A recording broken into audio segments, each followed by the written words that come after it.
Rain lashes against the glass walls of a penthouse overlooking Incheon harbor. Elena Troy stands frozen. A gun sits on the table between her and Yun-seo. Not pointed at her. Just there. Waiting. Across from her sits the most feared crime boss in Korea. His white shirt is stained with blood. Not his blood. His dark eyes stay fixed on hers. Then he says, "If you walk out that door tonight, I'll let you go." His voice lowers. "But if you stay, you're staying because you choose me." Elena's eyes fill with tears. 3 months earlier, Elena Troy had planned everything down to the hour. Flight from Atlanta. Car to the hotel. Meeting at 9 the next morning. She had a color-coded folder, a packed schedule, and enough confidence to walk into any boardroom in the world and command the room. She was 31, brilliant, and had rebuilt 3 failing companies from nothing before most people her age had figured out how to negotiate a raise. She did not plan for Korea to humble her within 6 hours of landing. The consulting project she'd flown 14 hours for, a major international shipping investment deal, collapsed before her luggage even made it off the carousel. A financial scandal had surfaced overnight. The company's Korean partners had vanished. Her firm back in Atlanta, in classic corporate cowardice, had quietly washed their hands of the whole thing and neglected to tell her until she was already standing at baggage claim in Incheon International Airport, staring at her phone with her jaw tight. Then her hotel reservation disappeared. A billing error, they said. Nothing available. Then her suitcase didn't come. Elena stood in that airport for a long moment, portfolio in one hand, carry-on at her feet, and took a slow breath. She was a woman from who had walked into rooms where people expected her to fail and made them applaud instead. She was not going to fall apart in an airport. She found a small business hotel 40 minutes from the city center, paid out of pocket, and spent that first night reorganizing her options on a legal pad by lamplight. She still had contacts here. She still had skills. She would figure it out. What she did not realize was that her trouble was just beginning. The next morning, a former contact pulled strings and got her into a meeting, a smaller firm, a different project, but legitimate work. Elena sat across from a table of Korean executives and did what she always did. She listened, she analyzed, and within the first 30 minutes, she caught something. A discrepancy in the shipping ledgers they'd shared as background material. Small. Easy to miss. The kind of thing that only someone who had spent years untangling corporate fraud would notice. She mentioned it quietly, professionally, the way you'd flag a typo. The room went still. Not the still of embarrassment. The still of people exchanging looks they thought she couldn't read. Elena kept her expression neutral, finished her notes, and left the meeting. But by the time she reached the lobby, she could feel it, eyes on her back. 2 men she hadn't noticed before were suddenly very interested in the direction she was walking. She had stumbled into something she was never supposed to see. The pressure started slowly. A message from her Atlanta firm asking her to drop the matter and come home. Then another from someone she didn't recognize, warning her that pursuing the inconsistency would damage her reputation. Then she noticed the same black car parked outside her hotel 2 mornings in a row. No threats. No confrontations. Just a steady, suffocating awareness that she was being watched. Elena was not easily frightened. But she was smart enough to be careful. She was eating alone at a restaurant near the harbor, trying to think through her options, when someone sat down across from her without being invited. He was tall, lean, dressed in a dark suit that looked like it cost more than her monthly rent. He had a calm about him that most people would mistake for boredom, but Elena had spent enough time around powerful men to recognize what it actually was. "You should order the doenjang jjigae," he said in English, without looking at a menu. "The chef here is better than the restaurant pretends to be." Elena looked at him. "I didn't invite you to sit." "No," he agreed. "You didn't." He didn't move. His name was Yun-seo. She didn't learn his last name until later, and by then she already understood that in certain circles in Korea, one name was enough. He was the head of one of the most powerful underground organizations the country had ever seen. Not a man who ran around with guns and chaos, but a man whose quiet influence touched ports, logistics networks, and political alliances in ways that most people couldn't even map. People feared him not because he was loud. People feared him because he was always 3 steps ahead, and he never needed to raise his voice to prove it. He told her, calmly, over tea she hadn't ordered but drank anyway, that she had accidentally uncovered something that intersected with his business. That the people watching her were not patient people. That she had 2 choices: go home and pray they believed she'd let it go, or accept his protection until the situation was handled. Elena put down her cup. "I don't know you," she said. "I'm not going to let a stranger I met 5 minutes ago manage my life." "That's fair," he said.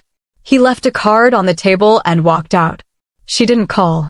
A week later, after her hotel room was searched while she was out, nothing taken, just a message, she called. She told him absolutely not when he outlined his terms. She said no the second time with more words, and the third time she nearly hung up on him entirely. He was arrogant in that particular way that had clearly never been challenged. He stated things instead of asking them. He made decisions and presented them as facts. He was, by every measurement Elena had developed over 31 years of navigating the world, insufferable. But he was also, she had to admit, never wrong. She moved into the private residence he arranged. She told herself it was temporary. Strategic. Just until the heat died down. She was not, under any circumstances, going to be charmed by a Korean crime lord in a beautiful apartment overlooking Incheon harbor. She was going to be very wrong about that. The first thing that confused her was how terrified everyone was of him, and how completely that terror evaporated when he was around her. His lieutenant, Do-ha, was a composed man who had clearly faced dangerous situations without flinching. Elena once watched Do-ha interrupt a tense phone negotiation to tell Yun-seo that dinner was ready, and Do-ha's hands were shaking. Around Yun-seo, full-grown men chose their words like they were defusing something. Around Elena, Yun-seo became a different creature entirely. The first incident happened 3 days in. He appeared in the common room holding a large shopping bag with the logo of a designer label Elena recognized as being wildly expensive. He set it on the table in front of her with the energy of someone completing a task. Elena looked at the bag, then at him. "What is this?" "A bag," he said. "I can see that." "Why?" He looked at her with complete seriousness. "Women like bags." Elena stared at him. "Who told you that?" A pause. "The internet." She laughed so hard she had to put her hand over her face. Yun-seo stood very still in the way of someone who was not used to being laughed at and was trying to determine how he felt about it. He settled on something that was almost, a smile, and then left the room at a speed that could be described as a dignified retreat. A week later, she was passing the study when she noticed him at his desk. His posture was oddly self-conscious, and when she slowed her steps, she caught a glimpse of the browser tab before he slammed the laptop shut with a speed that was completely at odds with his usual composure. She'd seen enough. "Were you just researching how to make a woman comfortable?" she asked. Yun-seo looked at her. His jaw was set. His expression was unreadable. "No," he said. He was lying. Do-ha confirmed it later, shoulders shaking with laughter he was desperately trying to contain. He closed it so fast he almost broke the laptop. The kitchen disaster happened the following week. Elena came downstairs to an alarming smell and found Yun-seo standing in front of the stove with the expression of a man who had underestimated an enemy. There was something unidentifiable in the pan. Harin, his trusted advisor, stood in the doorway watching with the kind of horror that only comes from genuine care. Do-ha had pressed himself against the far wall. "What are you making?" Elena asked carefully. Yun-seo looked at her. "It was supposed to be soup." She looked at the pan. "It's not soup." "I'm aware." She gently moved him aside, took over the kitchen, and made something edible while he sat at the counter and watched her with an intensity that would have been unsettling if she hadn't already gotten used to the way he looked at things he was trying to understand. That was the thing about Yun-seo. He was always trying to understand her. Not in a way that felt invasive. In a way that felt like being taken seriously. He noticed she drank a specific type of green tea in the mornings and made sure it was always there without mentioning it. He noticed she worked best late at night and never interrupted her after 9. He noticed when she was anxious, not from any obvious sign, but from something in the way she held her shoulders, and without saying anything, he would simply change the environment. Quieter music. A different room. Space. Weeks passed.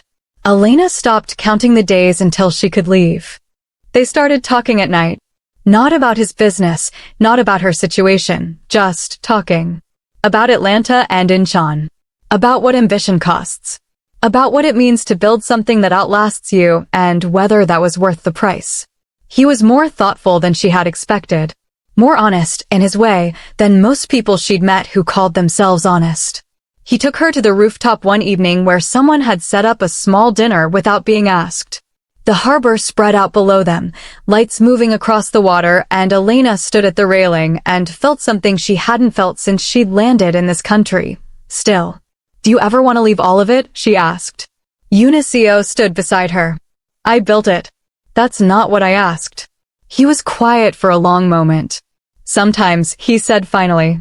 And then I remember that wanting to leave something and wanting it to disappear are different things. Elena looked at him. He looked back. Neither of them said anything else, but something settled between them that night that hadn't been there before. Haran found Elena alone one afternoon and sat beside her with the directness of someone who didn't have patience for anything indirect. He's never adjusted his life for anyone, Haran said. No preamble. Elena looked at her. Not once. In all the years I've known him. Haran paused. You're the first. Elena didn't respond right away. She sat with it. Turned it over. Because the thing was, Yun-seo hadn't been trying to become someone different. He hadn't softened his edges or apologized for the weight of who he was. He had simply, quietly made room. And Elena understood the difference, because she had spent years around people who thought love meant transformation. What Yun-seo was doing was harder than that. He was choosing to expand without losing himself. She was still sitting with that understanding when everything broke open. She found the file by accident. She wasn't looking for anything, she was searching for a document she'd left in the study, and what she found instead was a folder, physical, paper, with her name on the tab. Inside was a profile. Thorough. Professional. Her employment history, her published work, her reputation in the industry, her character assessments from people who had worked with her. Dates going back 7 months. Before she had landed in Korea. Before the consulting project. Before any of it. He had investigated her. Elena stood in that study for a long time. Her hands were steady. Her breathing was even. She was very good at not showing the moment something hit her, and this was hitting her somewhere deep. She found him that evening on the terrace. She set the folder on the table between them. Yun-seo looked at it. He didn't pretend not to know what it was. How long? She asked. 7 months before you arrived. Why? He didn't look away from her. Because the situation was going to need someone on the inside of that consulting network. Someone I could trust. I needed to know if you were real. Real, she repeated. Honest. Resilient. Capable of surviving pressure without breaking or bending to whoever was applying it. Elena's voice stayed level. You chose me. I identified you, he said. I didn't plan what happened after. But you knew who I was before I ever walked into that restaurant. Yes. The word landed in the quiet between them. Elena turned and walked back inside. She didn't speak to him that night, or the next morning. She felt the architecture of everything she'd built her understanding on shift beneath her. Not because he had done something unforgivable. She was clear-eyed enough to know that in his world, that kind of research was as routine as a background check. But because she had begun to trust him in a way that didn't leave room for discovering she'd been a variable in his calculations before she was a person to him. On the 3rd day, he came to find her. He stood in the doorway of the room she'd been using as an office and said nothing for a moment, which was his way of asking permission. She looked up. She didn't tell him to leave. He came and sat across from her and said, I wanted to know if you were strong enough to survive my world. Elena met his eyes. And? He held her gaze with something in his face she had never seen there before. Not softness exactly. Something more difficult than that. Something that cost him. You were stronger than me, he said. Elena didn't move for a moment. Then she exhaled slowly and looked back at her work and said, "You should have told me." "I know. If something like that happens again, it won't." She looked at him. He wasn't making a promise the way people make promises to end a conversation. He meant it the way he meant everything, completely, without ornamentation. She nodded once. He stayed for another hour, and they worked in the same room in the companionable silence that had become one of her favorite things about being around him, and neither of them mentioned it again, because they didn't need to. Then the storm hit. A major corruption scandal erupted across the shipping network. Investigations opened. Officials went public trying to protect themselves. Names surfaced. The whole structure that had been quietly humming under the surface of Incheon's harbor economy came crashing into daylight, and Yun-seo's organization, while not named directly, was close enough to the blast that everyone in his world was bracing. His enemies went quiet in the way that meant they were watching to see what he would do. They were also watching Elena. The whisper was obvious. She's a liability. She's exposed. She'll run. She'll take what she knows and go back to Atlanta and disappear into safety, and the smart move for her is to leave, because why would she stay? Elena heard it from Harin. Heard it in Duha's careful silences. Felt it in the way people around Yun-seo stopped meeting her eyes, already processing her exit before she decided anything. And Yun-seo, for the first time since she had known him, went quiet in a different way. Not the controlled quiet of a man thinking 3 steps ahead. The quiet of a man waiting for something that was going to hurt. She found him in the penthouse the night everything came to a head. The harbor was dark beyond the glass walls. Rain hit the windows in long diagonal lines. And between them, on the low table, was the gun sitting there not as a threat but as a fact, a symbol of the world he lived in, the world he had never pretended to be separate from. He looked at her. She looked at him. He said, "If you walk out that door tonight, I'll let you go." The air in the room was something Elena could feel on her skin. "I'll make sure you're safe," he continued. "Everything you found, everything you know, I'll handle it. You'll land back in Atlanta and none of this will touch you." He paused. His voice dropped. "But if you stay, you're staying because you choose me." Elena's eyes filled. Not from fear. Not from grief. From the strange, overwhelming weight of watching someone who had never once in his entire life looked anything other than invincible stand in front of her with no armor on. He wasn't offering her safety. He wasn't making a play. He was just there. All of him. Exactly as he was. The power and the cost of it, and the loneliness she had slowly come to understand was built into the architecture of the life he'd constructed, and which he had never once complained about because he had not known it was possible for it to be otherwise. "I can protect you," he said. "But I can't promise my world will ever be simple." A beat. "This is who I am." Elena walked toward him. Not away. She stopped close enough that she had to look up at him, and she watched the confusion cross his face, that rare, unguarded confusion of a man who had prepared for an outcome and received something else entirely. She said, "Good." He looked at her. She almost smiled. "Because I wasn't trying to change you." For a long moment, Yun-seo didn't move. Then something in him, some last held tension, released, quietly, like a door finally settling into its frame. He reached out and took her hand. Not dramatically. Just held it. Like it was the most natural thing he had ever done, and also the most careful. Outside, the rain kept falling. Inside, something that had been building for 3 months finally arrived. In the weeks that followed, the world around them kept moving at its complicated pace. Investigations continued.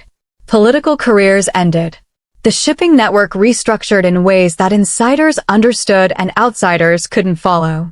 Yun-seo navigated all of it with the same focused calm he brought to everything, and Elena, who had once been stranded in an airport with a lost suitcase and a collapsed project, became the one person in his orbit who he talked to at the end of a long day.